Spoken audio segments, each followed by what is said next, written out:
Isa sa mga activity na kinagigiliwan ko ngayon ay ang hiking. Advice kasi ng doktor ko na kailangan ko nang baguhin ang lifestyle ko. Medyo may edad na rin daw ako at kailangan ko nang mas maging healthy. Kumain ng tama at mag-ehersisyo araw-araw. Kaya isa sa mga una kong sinubukan ay ang hiking. Mapalad ako dahil malapit lang sa amin ang isang sikat na hiking spot. Hindi pa naman ito ganun kasikat dati.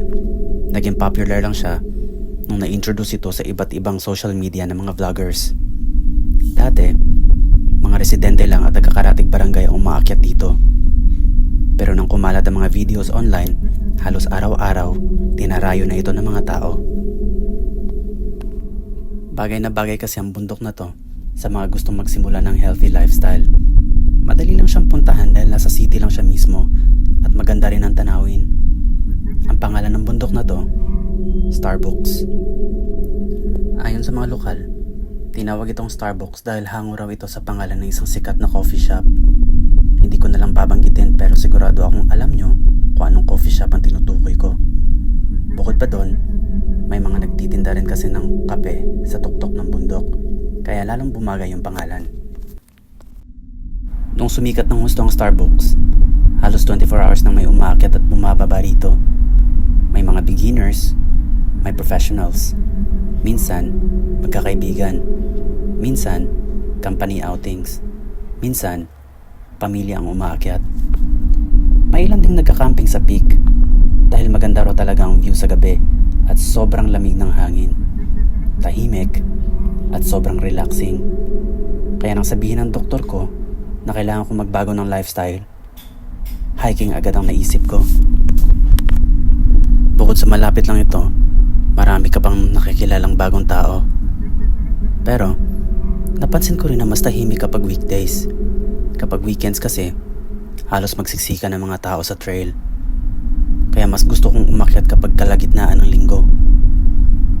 Miyerkules noon, buwan ng Marso, taong 2025. Araw-araw sana akong umaakyat kasama ang pinsan ko at dalawang kong kaibigan. Pare-pareho kaming work from home, kaya pagkatapos ng shift namin tuwing alas 3 ng hapon, dumidiretso kami sa bundok para mag-ehersisyo. Malaki kasi talaga ang timbang ko noon, nasa 70 kilo, kaya seryoso akong magpapayat. Pero nung araw na yon, mag-isa lang akong umakyat. Yung pinsan ko kasi, umuwi ng probinsya para dumalo ng kasal ng kaklase niya. Yung dalawa ko namang kaibigan, umuwi rin sa probinsya dahil malapit na ang Semana Santa. Kaya kahit mag-isa, tinuloy ko pa rin ang pag-akyat. Bandang alas 4 ng hapon nagsimula akong maglakad papunta sa bundok. May ilan akong nakasabay na hikers, pero mabilis nila akong naunahan dahil sa bagal kong maglakad. Mabilis kasi akong hingalin dahil siguro sa timbang ko. Kaya dahan-dahan lang ako para hindi agad ako mapagod. Nga pala, bago ka makarating sa peak, may ilang lugar ka munang madadaanan gaya ng Good Shepherd. Isa itong lumang sementeryo ng mga pare. Pero hindi ito mukhang sementeryo dahil sa napakaraming taong namamasyal dito. Kahit nasa bundok ito, tanaw mo pa rin ang dagat at buong syudad ng Cebu. Maraming maliliit na tindahan, may pagkain, inumin, at mga taong nagja-jogging o nagka-camping. Kaya hindi mo talaga aakalain na sementeryo ang lugar na to dahil para talaga siyang park kung titignan. Pagkatapos ng Good Shepherd, may dadaanan kang tindahan na tinatawag na Coffee Ben. Isa rin itong simpleng tindahan na kapehan para sa mga hikers. Dito, pwede kang magpahinga habang umiinom ng patimplang 3-in-1 coffee o malamig na buko juice. Pagkatapos ng Coffee Ben, may dalawang trail kang pwedeng tahakin. Numolas at yung sikat na Starbucks. Hindi ko pa nasusubukan ang Numolas Trail dahil bago pa lang iyon noon. At karamihan sa mga nakikita kong pumupunta ron ay mga naka full gear hikers. Kaya lagi akong sa Starbucks lang umaakyat. Bago ka makarating sa peak ng Starbucks, may madadaanan ka munang tower area. Isa itong lumang cell site sa gitna ng bundok. Doon, nagsimula ang hindi ko malilimutang karanasan. Sa area na yon, may isang makipot na trail na napapalibutan ng matataas na halaman at mga puno. Halos hindi makapasok ang sikat ng araw dahil sa kapal ng mga sanga. Tahimik doon, malamig at presko. Pero pagsapit ng gabi, sobrang dilim. Nung hapon yun, nakarating ako sa peak ng bandang 5:00 ng hapon. Marami pa ring tao sa taas gaya ng inaasahan. Puno ang mga cottages at benches habang yung iba nagkakape at nagkikwentuhan. Pagkarating ko sa lugar, umupo ako sa isang bakanting bench sa dulo habang pinagmamasdan ko ang city light sa ibaba. Hindi ko na malayang lumipas na pala ang oras. Nang tignan ko yung relo ko, 8:00 na pala ng gabi. Ayoko sanang bumaba ng gabi dahil matarik at madulas yung trail, pero wala akong choice. Naghintay muna ako ng ibang hikers na kasabay ko sanang bumaba, pero mukhang karamihan sa kanila ay mag-overnight ngayon. Kaya nagdesisyon akong bumaba ng mag-isa. Habang bumababa ako, unti-unting lumalalim ang dilim ng paligid. Napakatahimik, pero paminsan-minsan naman may mga nakakasalubong akong paakyat sa bundok. Hindi naman ako naniniwala sa multo o aswang noon, at kinatatakutan ko lang talaga ay baka may masamang loob sa daan. Pero habang papalapit sa tower area, may kakaiba na akong nararamdaman. Pinili ko ang kaliwang trail. Mas madali kasi yun kahit mas madilim. May flashlight naman ako, pero parang kinakain ang dilim ng ilaw. At habang papasok ako sa trail, may napansin akong tao sa di kalayuan. Lalaki yon, sigurado ako. Hindi ko maaninag ang mukha niya, pero alam kong nakatingin siya sa akin. Kumaway naman ako gamit yung kaliwang kamay ko na may hawak na flashlight, bilang respeto lang sana na nakikita ko siya. Hindi siya kumaway. Ilang segundo pa, may narinig akong tunog na parang nababaling sanga. Napalingon ako at sobrang gulat ko sa mga nakikita ko. Nakita ko yung lalaki na parang unti-unting nagbabago ng anyo. Nung una nakita ko siyang parang lumiliyad pabaliktad, yung parang gymnast, at yung ulo niya nasa pagitan ng sarili niyang mga hita. At doon na talaga ako kinalabutan nung makita ko ang mga mata niya.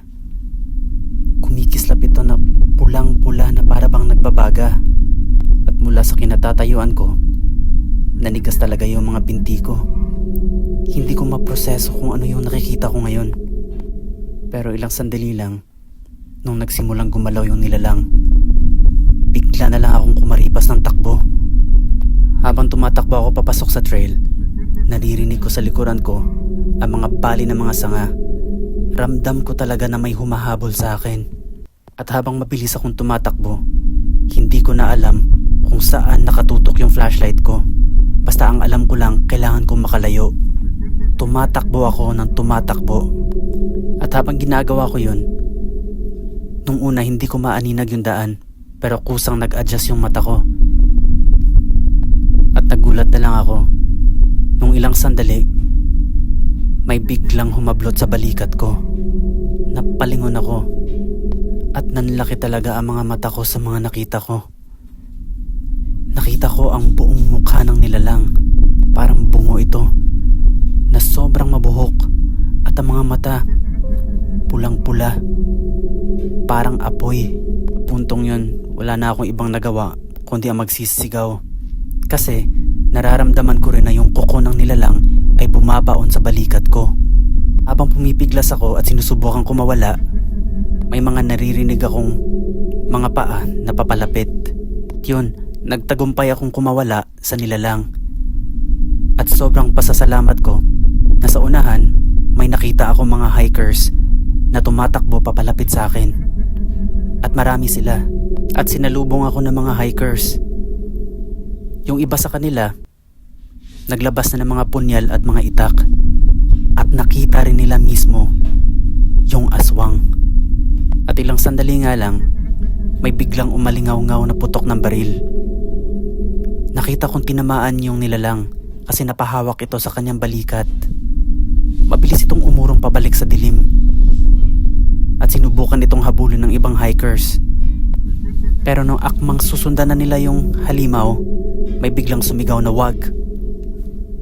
Sabi ng isang hikers, hayaan na lang yung halimaw kasi wala tayong laban sa kanya kapag ando na siya sa dilim. Sabay kaming lahat bumaba papuntang Coffee Ben at doon nilapatan ako ng isang hiker ng paunang lunas. Di naman ganun kalalim yung sugat ko, parang galos lang siya.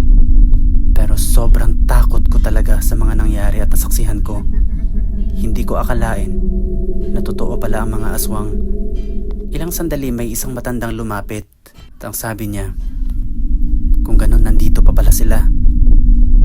Sabi ng matanda, bago pa naging hiking spot ang Starbucks, may mga nilalang talaga sila dati na nakikita. Pero hinahayaan lang nila ito kasi hindi naman sila nananakit ng mga kapitbahay at mga kakilala. Sabi rin ng mga matatandang nandun, kilala nila kung sino ang mga taong aswang na yon. Pero hindi na nila binahagi yun sa amin. Pagkatapos ng insidenteng yun, sinamahan ako ng ibang hikers pababa ng bundok at hinatid nila ako sa bahay. Pagkatapos ng karanasan na yun, hindi na ako umaakyat sa bundok na mag-isa. Pero umaakyat pa rin naman ako. Pero hindi na sa gabi.